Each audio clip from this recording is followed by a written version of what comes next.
इतनी बड़ी सभा इन लोगों ने कराई थी, मेरा दिल खुश हो गया उस सभा को देख के। और वो सभा तब हुई जब 2 दिन भारतीय जनता पार्टी की सरकार ने मुझे मुंबई में होटल अरेस्ट रखा, क्योंकि मैं चैत्य भूमि जाना चाहता था और फिर हमारा कार्यक्रम भीमा कोरेगांव आने का था। तो सम्मानित साथियों, मैं आज उन महान विभूतियों को भी नमन करता हूं जिन्होंने देश निर्माण में बहुत बड़ा योगदान दिया।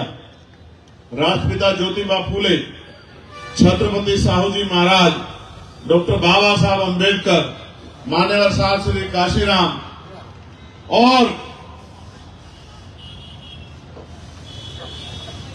डॉक्टर एपीजे अब्दुल कलाम साहब को भी मैं आज इस महत्वपूर्ण दिन याद करता हूं। मैं जब वहां से चला, मेरे मन में ये बात थी कि जल्दी से जल्दी ये रोड शो खत्म करके, सभा करके हम लोग अचलपुर चले जाएं। लेकिन जैसे मैंने आपका जोश देखा, जैसे मैंने आपका प्यार देखा, तो मैंने अपने साथियों को एक बार नहीं कहा कि मुझे इनको छोड़ के जाना।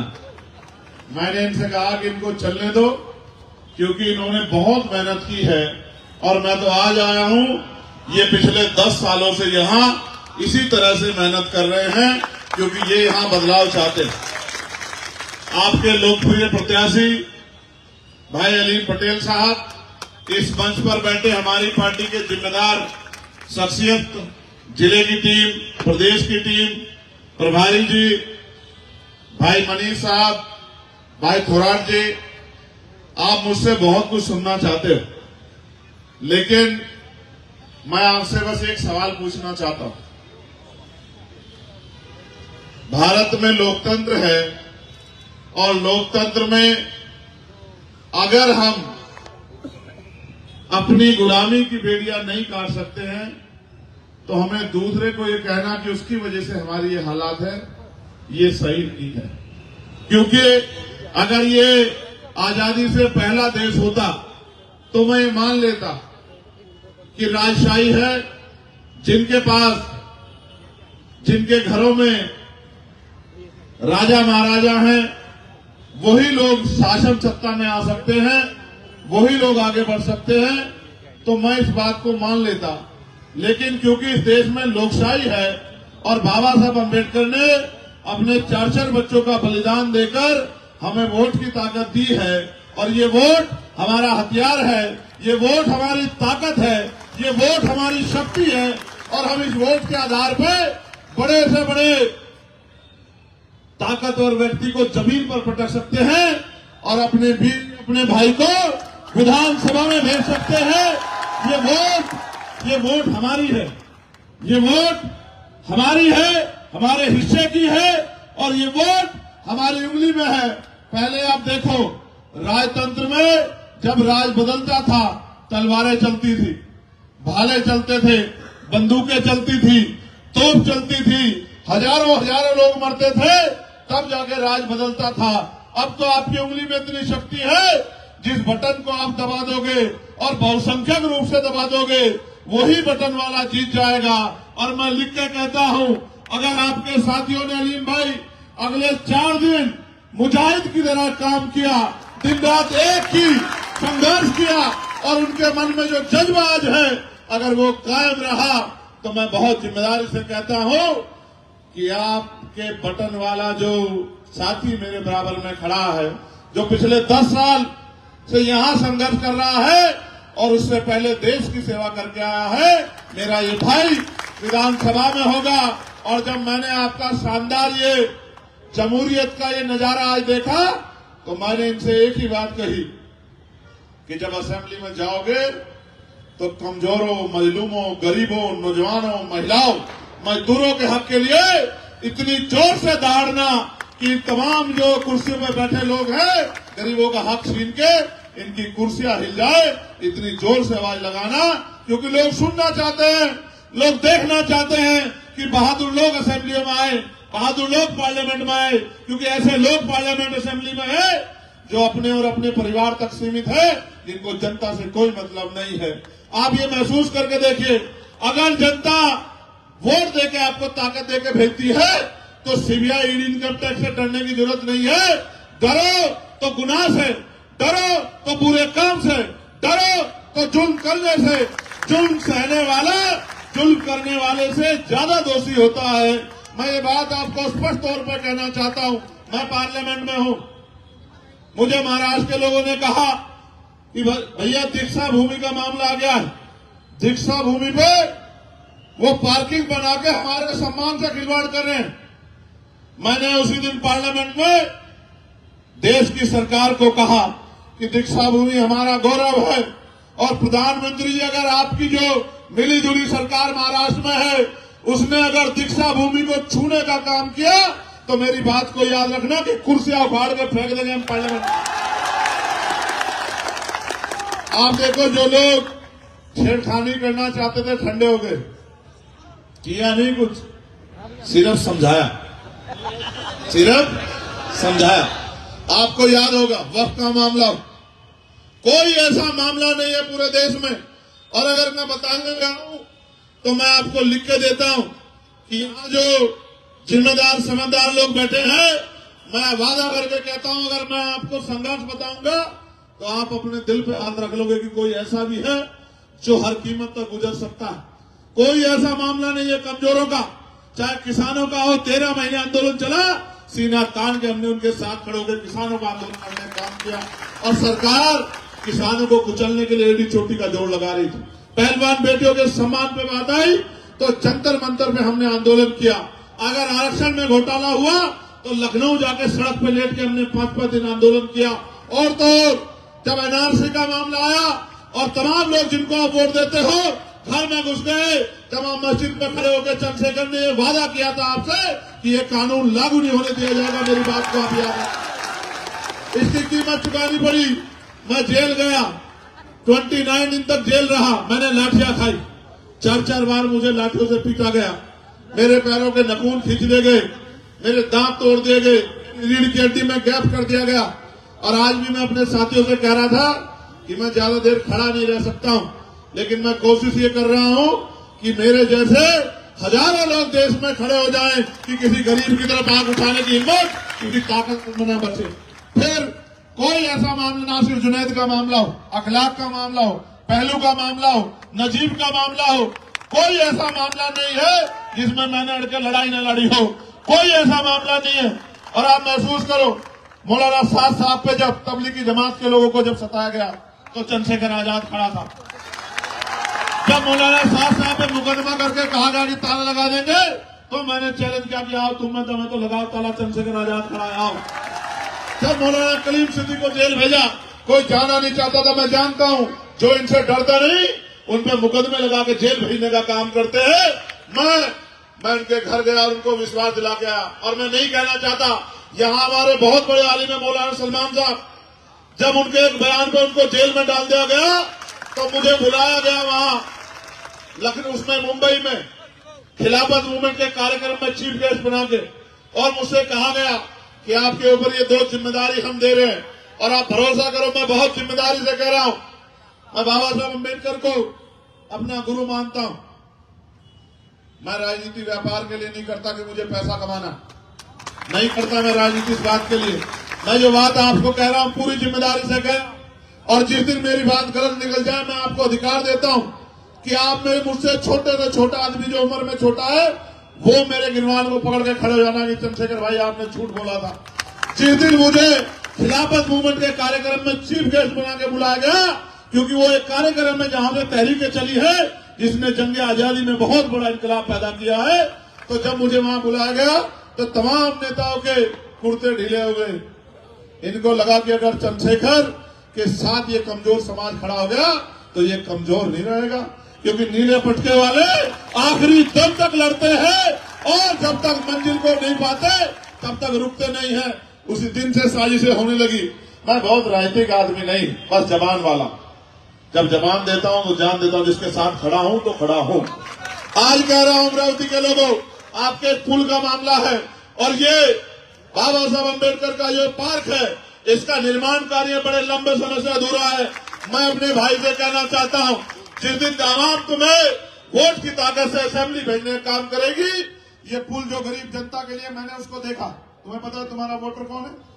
वो जो रेडी चला रहा है, वो जो ऑटो चला रहा है, वो जो ठेला लगाए खड़ा है, वो जो दुकानों पे काम कर रहा है, वो जिसके सर पे जो है एक चादर बंधी हुई है क्योंकि उसको मजदूरी करने के लिए घूम रहा है, वो तुम्हारा वोटर है यहाँ। मैंने उसको देखा और मुझे लगता है पुल इन्होंने इसलिए छोड़ रखा अधूरा कि किस दिन ये पुल गिर जाए और इसमें गरीब लोग दब के मर जाए।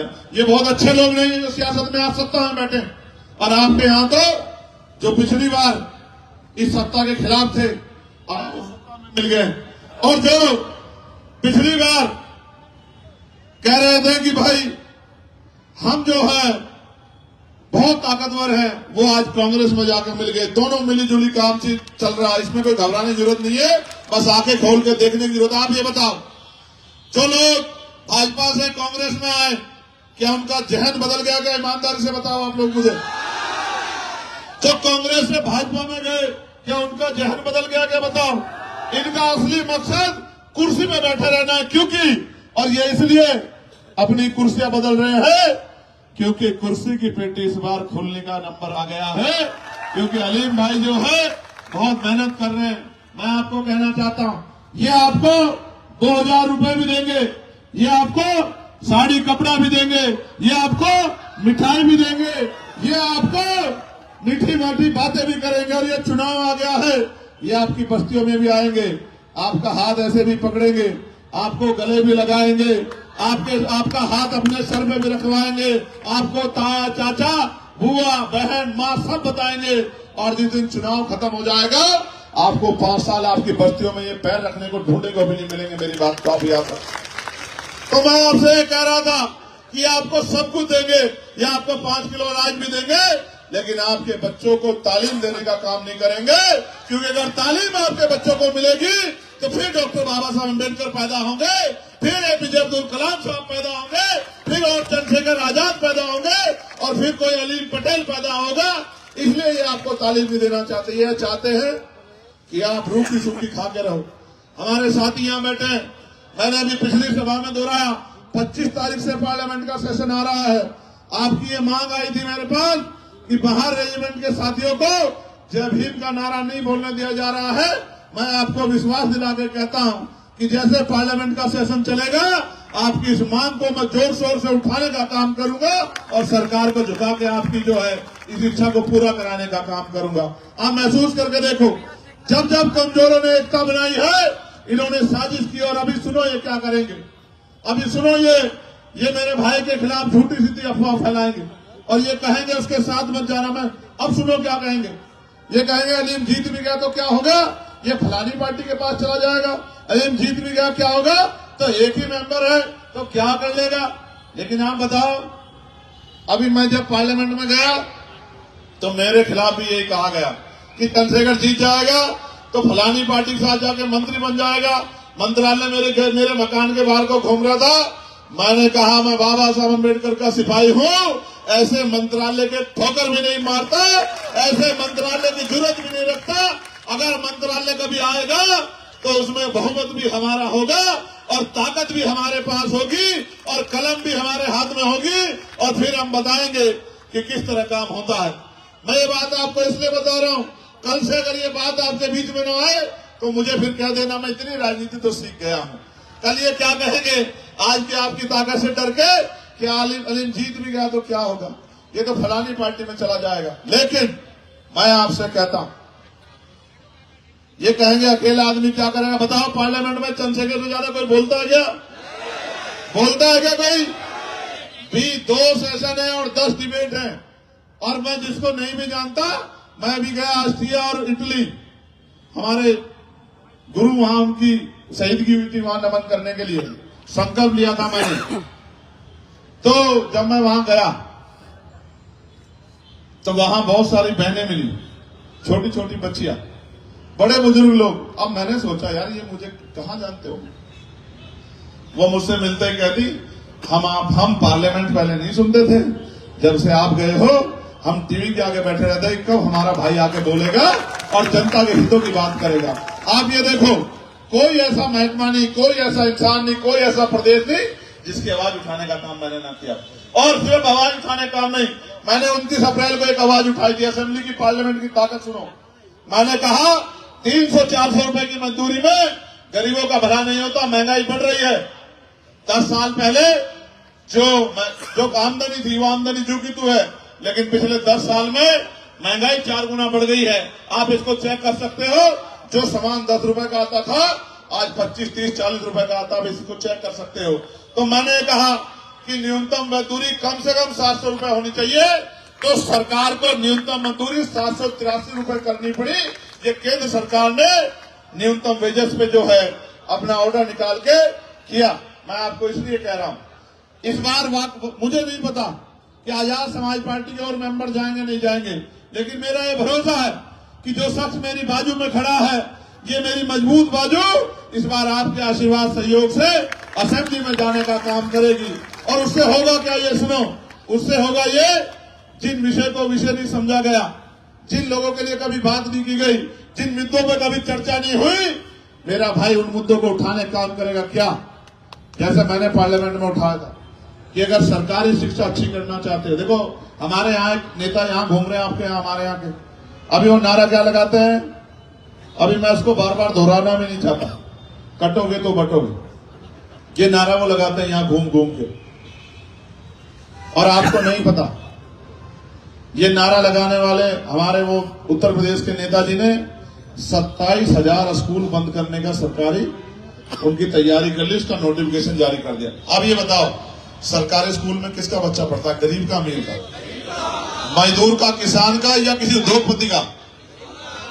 तो आप ये सोचो, अगर स्कूल बंद होगा तो किसके बच्चों का रास्ता बंद होगा? बिना शिक्षा के, बिना पढ़े लिखे हम 200-400 रुपए की हाथ की दस्तकारी मजदूरी तो कर सकते हैं, लेकिन जिंदगी में बहुत बड़ा बदलाव नहीं कर सकते। ना पढ़े होते ये तो क्या बन पाते लेफ्टिनेंट कमांडर? ना पढ़ा होता मैं तो क्या बन पाता एडवोकेट और मेंबर ऑफ पार्लियामेंट, अपनी बात को रख पाता? इसलिए कह रहा हूं। तो वो स्कूल बंद कर रहे हैं हमारे यहाँ। और एक पेपर होता था हमारे यहाँ यूपीएससी का, उस पेपर को, यूपीपीसीएस का, उस पेपर के खिलाफ आप टीवी खोल के देख लो, 3 दिन से बच्चे सड़कों बैठे हैं, बेटियां बैठी हैं, बेटे बैठे हैं। लेकिन सरकार 2 पार्लियामेंट कराना चाहती है और कहती है 1 नेशन 1 इलेक्शन, कि हम इतने तैयार हैं, 1 नेशन 1 इलेक्शन, एक देश एक चुनाव, और पेपर करा रहे हैं 2 दिन में, 2 दिन में। और कोई पेपर ऐसा नहीं जिसका पेपर लीक ना हुआ। मैं सारी सरकारों को जानता हूं, कोई ऐसी सरकार नहीं, मैं देश की सारी सरकारों को स्टडी करता हूं, क्योंकि हमारे लोग पूरे देश में रहते हैं, कौन सी सरकार क्या कर रही है। मैं बुरा नहीं कह रहा हूं मेरे साथियों, मेरी बात पे तर्क से अपने दिमाग में सोचना। हिमाचल में जो जुल्म हुआ ना, वो भी सेकुलर सरकार में हुआ, मेरी बात को आप याद रखना। एक बार अपने फोन को खोल कर देखो, हिमाचल में किस तरह का जुल्म मजलूमों पे हो रहा। मैं इसलिए आपसे कह रहा हूं, अगर आप सावधान नहीं हुए और अगर आप समझदार नहीं हुए और आपने अपनी ताकत नहीं बनाई, तो फिर आपके साथ जो होगा उसके जिम्मेदार भी आप होंगे। और एक कहावत है, अजमाए हुए को अजमाओगे तो वही मिलेगा जो मिलता आया है। आपके पास मौका है, दस्तूर है, और वोट का कैलकुलेशन इतना बढ़िया है। मैंने इनको कह दिया, अगर इनके साथियों ने अगले 4 दिन झंडा उठा के रखा और अपने अपने बूथ की जिम्मेदारी ले ली और बूथ पे वोटिंग परसेंटेज मैक्सिमम कराया और बूथ पे वोट का बिखराव नहीं होने दिया समझदारी से, और उसके बाद फॉर्म 17C लेके अगर अपने ईवीएम बंद करा के वो लोग आए और 3 दिन आपने ईवीएम की रखवाली कर दी, तो मैं चंद्रशेखर आजाद इस पार्क में खड़ा होकर कह रहा हूं, आपकी भावनाओं के साथ, आपके संकल्प के साथ, आपकी मेहनत के साथ, इनके लोकप्रिय चेहरे के साथ, कि 50% वाली पटेल रहेंगे, जितना वोट पड़ेगा और उसके 50% बाकी सब रहेंगे। मेरी बात को आप याद रखें।